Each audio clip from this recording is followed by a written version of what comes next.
Durante décadas fueron llamados los cazadores de demonios más famosos del mundo.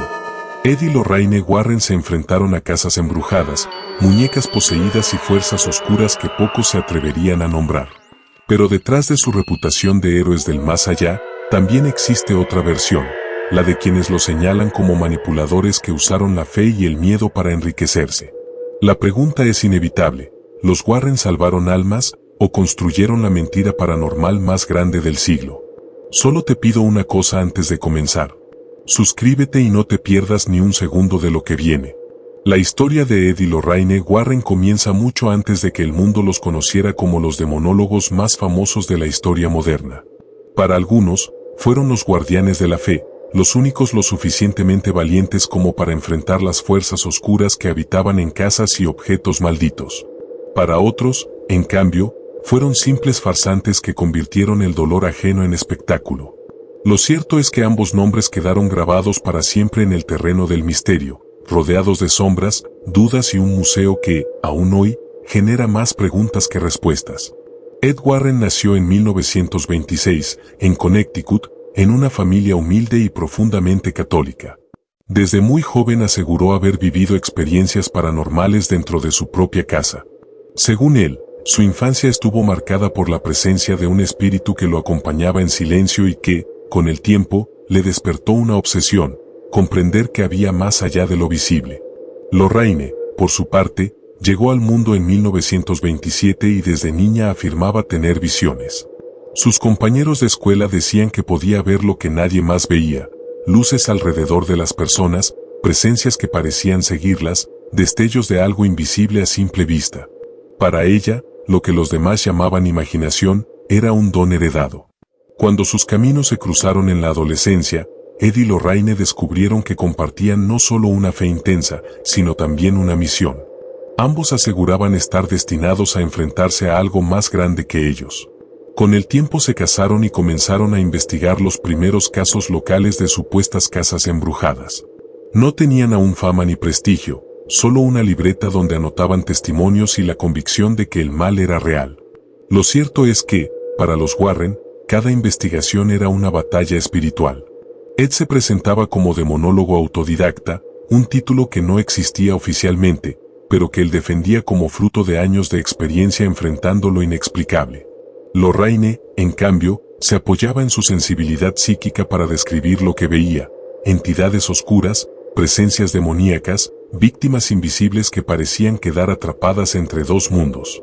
Juntos se convirtieron en un dúo inseparable, una mezcla de fe, disciplina y espectáculo, porque sabían que cada relación debía impresionar para ser grabado. Su carrera tomó forma en la década de los 50, cuando empezaron a ser llamados por familias desesperadas que buscaban respuestas. Era la época en que la ciencia poco podía decir sobre fenómenos inexplicables, y la Iglesia mantenía un rígido silencio en torno a posesiones y exorcismos. Allí, los Warren encontraron un espacio perfecto para convertirse en mediadores entre la fe, el misterio y el terror. Pero lo que realmente los distinguió fue su capacidad de registrar todo: fotos, grabaciones, objetos, todo aquello que pudiera servir como evidencia. Cada caso que investigaban dejaba detrás de él un rastro físico, y muchos de esos elementos terminarían en el sótano de su propia casa, que con el tiempo se transformó en el Museo del Ocultismo. Ese museo no era un simple depósito de recuerdos. Según los Warren, cada pieza estaba cargada de energía negativa y debía permanecer aislada para que no sufriera daño. Crucifijos, amuletos, figuras religiosas y sellos protectores cubrían cada vitrina. Con el paso de los años, los Warren acumularon cientos de expedientes. Casas donde las paredes parecían respirar, familias enteras atormentadas por sombras nocturnas, granjas donde los animales aparecían muertos sin explicación. Cada investigación sumaba a su reputación, pero también a la polémica. Mientras algunos los veneraban como salvadores, otros los criticaban como oportunistas. Y es que había algo inquietante en la forma en que los Warren reconocían cada objeto maldito y lo llevaban a su propio sótano, como si, en lugar de liberar a las familias, estuvieran alimentando un santuario oscuro en su propia casa. El público comenzó a conocerlos gracias a conferencias y libros en los que relataban sus experiencias. Su narrativa era directa, cargada de fe, y lo suficientemente perturbadora como para atraer multitudes. No hablaban de leyendas urbanas ni de cuentos, sino de sucesos que, según ellos, habían presenciado. Y aunque muchos dudaban, pocos podían ignorar la fuerza con la que contaban sus historias.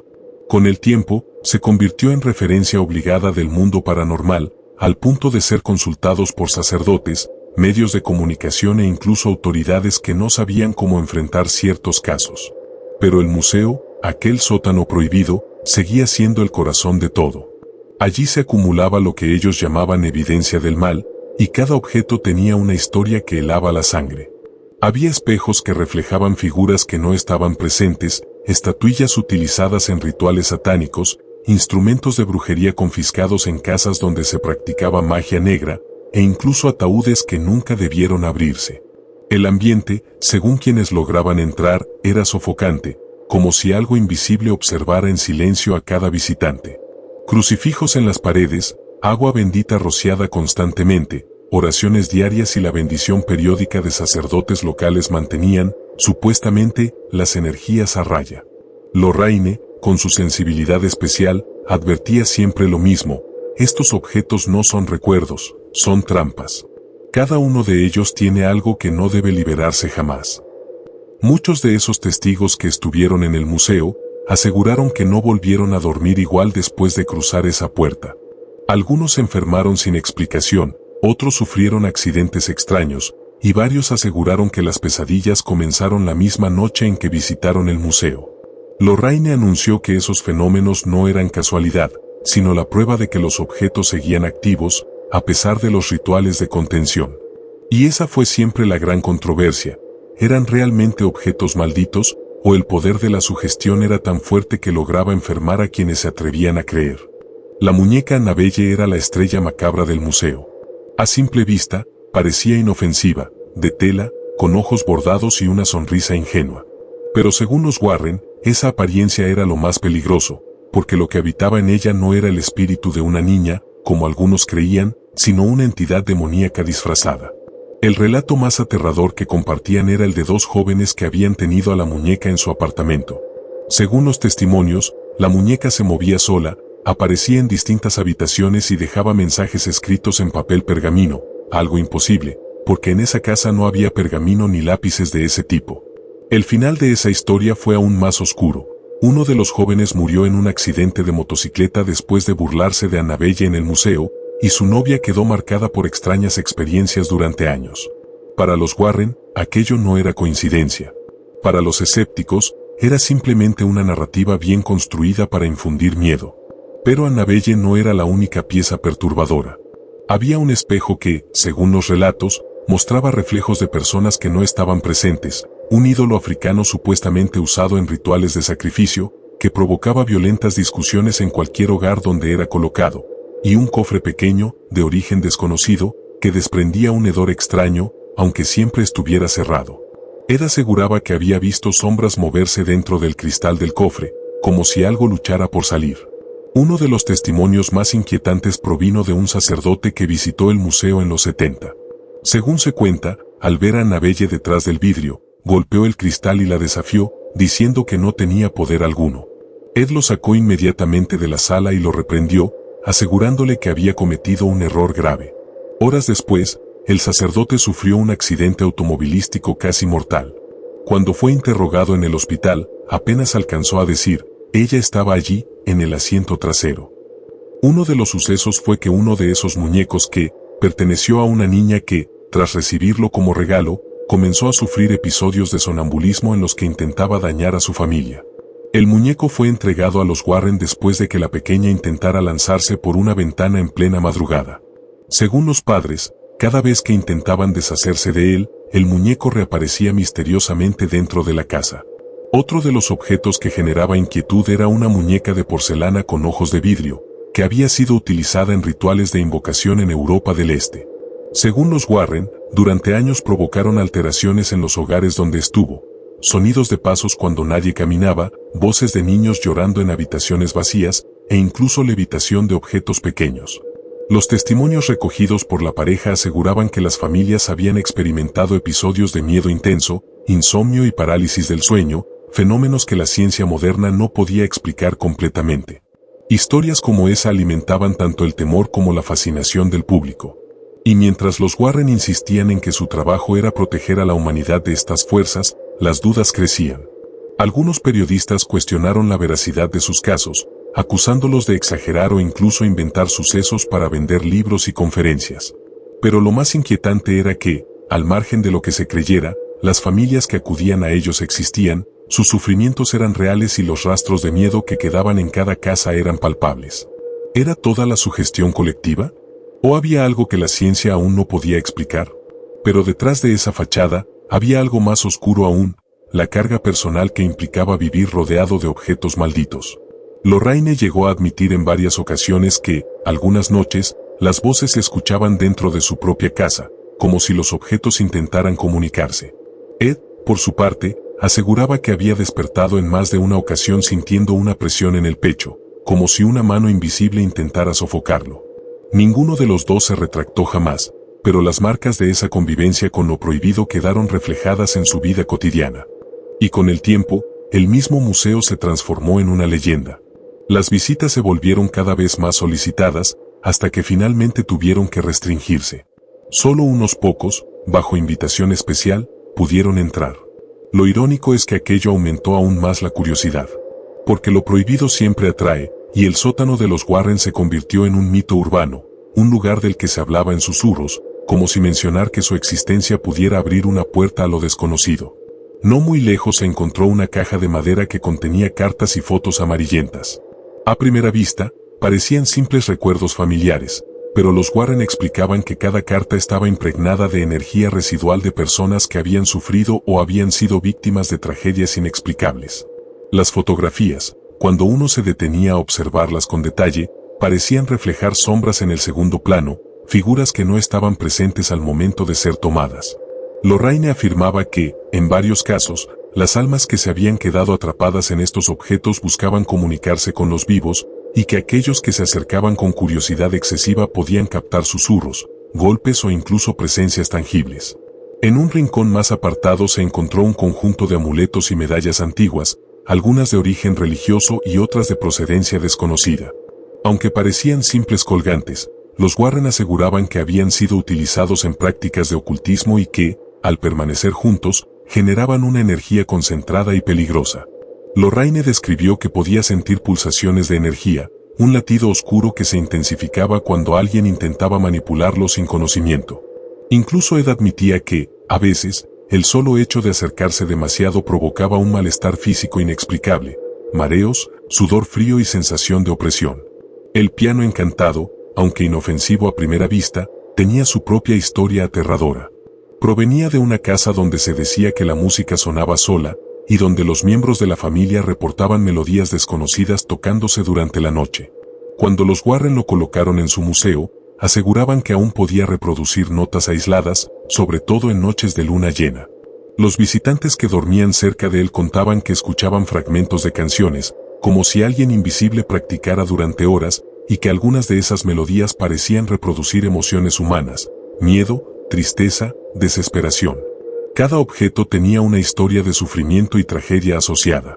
Un vestido de novia manchado de sangre pertenecía a una joven que murió en circunstancias misteriosas la noche de su boda, y según los Warren, aquellos que lo observaban podían percibir la desesperación de la víctima. Un viejo crucifijo de hierro retorcido, supuestamente arrancado de una iglesia profanada, provocaba sensaciones de náuseas y ansiedad. Los visitantes solían sentirse atrapados por la gravedad emocional de cada pieza, como si las energías negativas de los objetos se filtran en el aire, afectando incluso a los incrédulos. Lo más inquietante era que Lorraine aseguraba que no todos los objetos eran pasivos. Algunos parecieron reaccionar ante la presencia humana. Una muñeca podía inclinar la cabeza ligeramente hacia quien se acercaba, un espejo podía oscurecerse de manera inexplicable, y amuletos o figuras rituales parecían vibrar con una energía apenas perceptible. Esto generaba un efecto acumulativo. Cuanto más tiempo pasaba alguien dentro del museo, más intenso se volvía el sentimiento de incomodidad, de ser observado, de estar rodeado por algo que no podía comprenderse completamente. La colección, lejos de ser un simple muestrario de curiosidades, funcionaba como un archivo viviente del mal. Ed y Lorraine insistían en que cada objeto era una evidencia física de la existencia de fuerzas que la mayoría de la humanidad prefería ignorar. La atmósfera del sótano se había convertido en un protagonista más, un personaje silencioso que acechaba a cada visitante, recordándoles que allí no estaban solos. Incluso los más escépticos sentían un nerviosismo inexplicable, una especie de alerta instintiva ante lo que parecía imposible pero que, de algún modo, todos percibían. Aunque la colección de los Warren fascinaba a muchos, también despertaba un fuerte escepticismo. Desde investigadores independientes hasta periodistas y organizaciones escépticas, numerosos críticos comenzaron a cuestionar la veracidad de sus relaciones. Argumentaban que muchos de los fenómenos documentados podrían explicarse por trucos de cámara, sugestión psicológica o incluso exageraciones conscientes. La New England Skeptical Society, por ejemplo, examinó varios de los casos más emblemáticos y concluyó que había inconsistencias evidentes en los testimonios y en los registros de las familias involucradas. El caso de la familia Lutz en Amityville, que los catapultó a la fama, fue uno de los más señalados. Aunque los Lutz aseguraban haber sido testigos de apariciones y fenómenos extraños, algunos críticos sostuvieron que los relatos se habían exagerado para obtener ganancias económicas a través de libros y películas. Incluso hubo abogados que pusieron en duda la autenticidad de sus afirmaciones, sugiriendo que ciertos detalles podían haber sido inducidos por la presión mediática y el ambiente de miedo que Ed y Lorraine crearon durante las visitas a la casa. Las críticas no se limitaban a la autenticidad de los hechos. Algunos historiadores y expertos en fenómenos paranormales aseguran que la pareja combinaba verdades parciales con invenciones para construir narrativas más impactantes. Por ejemplo, ciertos objetos del museo tenían procedencia documentada, pero la historia que los rodeaba podía haber sido dramatizada. Un espejo antiguo podía haber reflejado figuras inusuales simplemente por la luz o por imperfecciones del vidrio, pero en los informes de los Warren se transformaba en una puerta hacia el más allá. Incluso dentro del ámbito religioso, no todos aceptaban su autoridad como demonólogos. Algunos sacerdotes y teólogos cuestionaron sus métodos, alegando que no todos los exorcismos realizados estaban documentados formalmente por la Iglesia.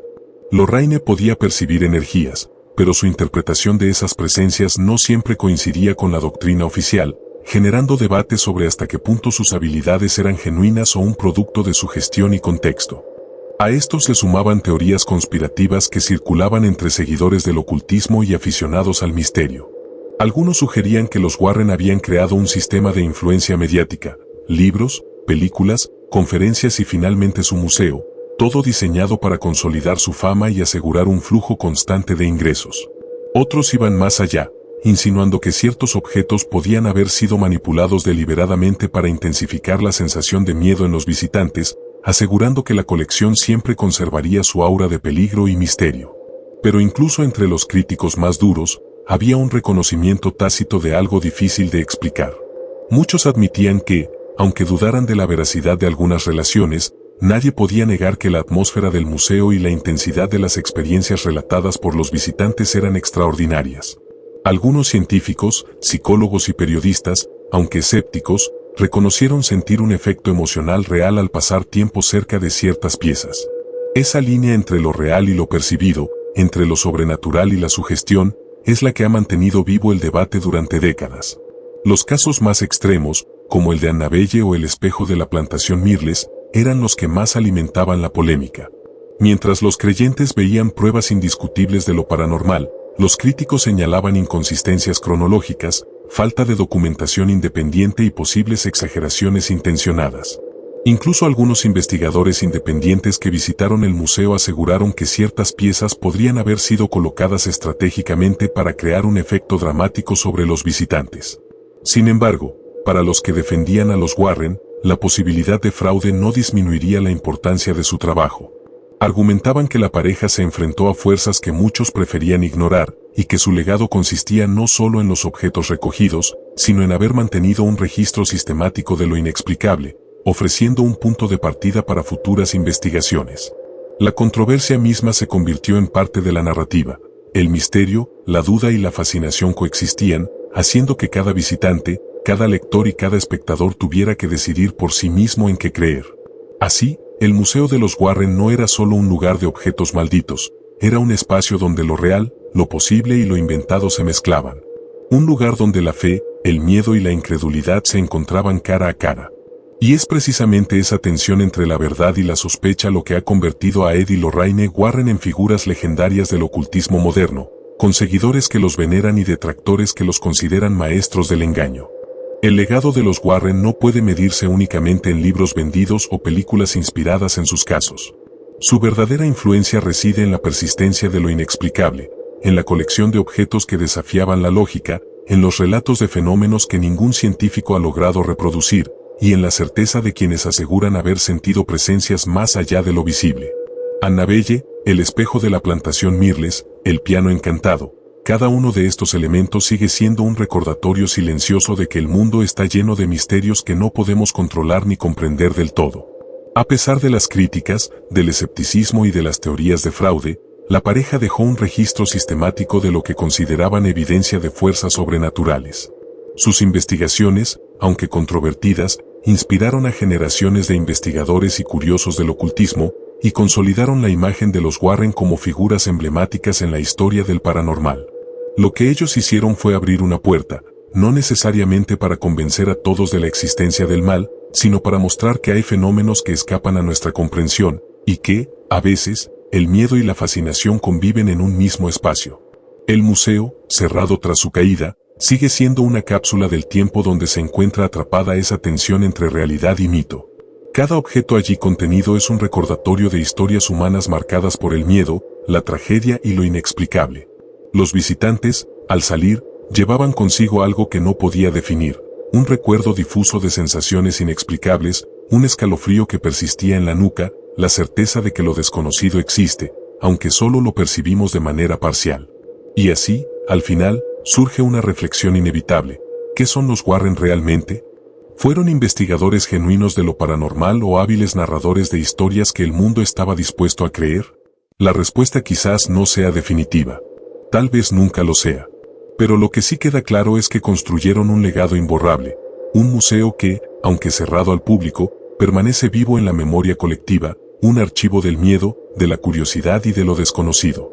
Al salir del sótano, mientras la luz del día se filtraba por las ventanas, uno no podía evitar mirar atrás, sentir que algo invisible seguía observando, y preguntarse si, en algún rincón oscuro del museo, Annabelle o algún otro objeto aún permanecía vigilante, esperando que alguien se atreviera a descubrir la verdad detrás de su misterio. Porque los Warren nos enseñaron algo fundamental, que en cada historia de terror, en cada objeto poseído, en cada rincón olvidado, hay algo más allá de lo que nuestros ojos pueden ver, algo que nos recuerda que lo desconocido siempre está al acecho. Y así termina la historia de Ed y Lorraine Warren, polémicos, fascinantes, enigmáticos. Guardianes de secretos que muchos desean ignorar, testigos de horrores que pocos se atreverían a enfrentar, y, sobre todo, narradores de un mundo donde lo real y lo paranormal se entrelazan de manera inseparable. Su legado sigue vivo en cada objeto, cada historia y cada sombra que nos recuerda que lo desconocido nunca desaparece, y quizás, nunca debería hacerlo. Recuerda suscribirte al canal y activar la campanita para que no te pierdas las próximas historias.